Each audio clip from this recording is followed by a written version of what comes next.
Now let's bring in Evan Siegfried, Republican strategist and author of GOP GPS, Jessica Tarlov, Democratic strategist and pollster, senior director of research at Bustle.com, and a Fox News contributor. Good to see you both. Yeah, hi, Thank you. Hi. Let's start with, and that's probably as friendly as it's going to get. No. Let's start with healthcare and what we anticipate coming down the pike. And I would think that the American public would embrace, Evan, this idea that just like happened in the House, now Senate Republicans are going to go through some things and they're going to make some changes. That's how it gets done. Some changes is an understatement. This is going to be a drastically different bill that comes out of the Senate, if a bill even emerges at all.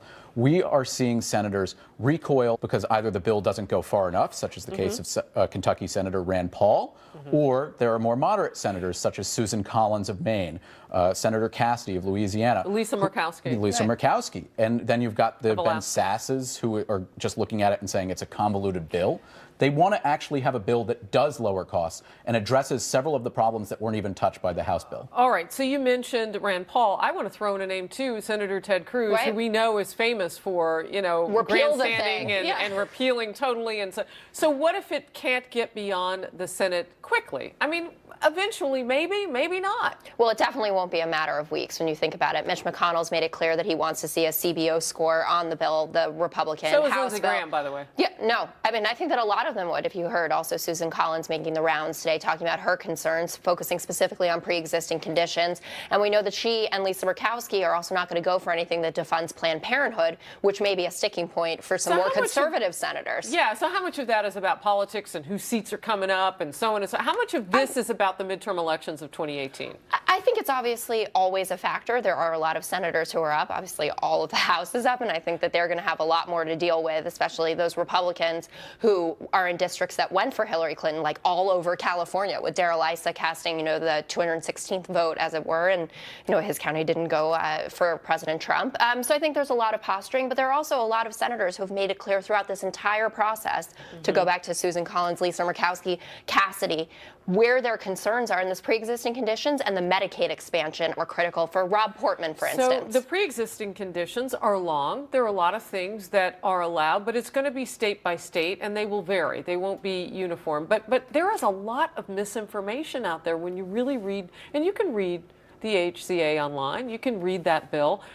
Why aren't Republicans doing a better job of messaging at this point? Because we don't have, as a party, a very strong messaging structure. If you actually look at it, we've made unforced errors since the House passed the bill. How so? On Thursday, we went to the White House, and every House Republican that went was seen yucking it up and laughing and celebrating, and that's going to be in a split-screen campaign ad used against them. Additionally, when we had the working group of senators announced, it's all white men. Yeah, where and were we're the trying ladies? To be able to, we're going to see Susan Collins ultimately get added to that panel. But she should have been there from the beginning. Yes.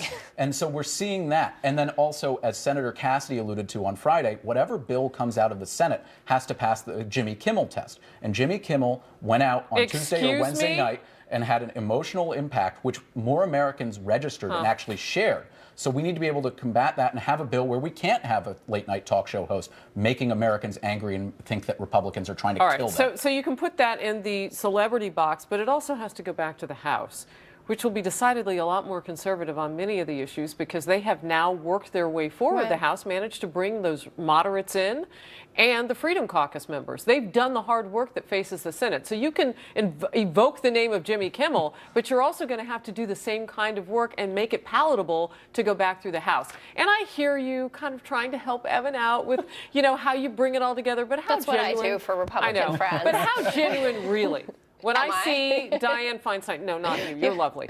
But how genuine when we see some of the Democrats say, oh, no, if you take repeal off the table, we'll talk. I mean, is that really true? Are they really going to jump ship and in the Senate vote with Republicans?